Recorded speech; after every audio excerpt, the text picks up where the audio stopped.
Однажды в одной семье родился маленький лисенок. Это была девочка. Мама, какая же она милая, нужно скорее позвать Кая. Кай, иди скорее сюда, смотри, какая у нас милая дочка. Папа, ну где? Ого, какая же она милая.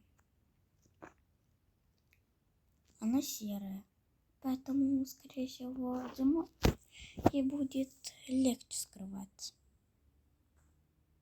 Мама, какое мы имя придумаем? Папа, нужно подумать. Я тут видел, может, Эмили. Мама, идеальное имя, давай ее так и назовем. Да, я согласен. Спустя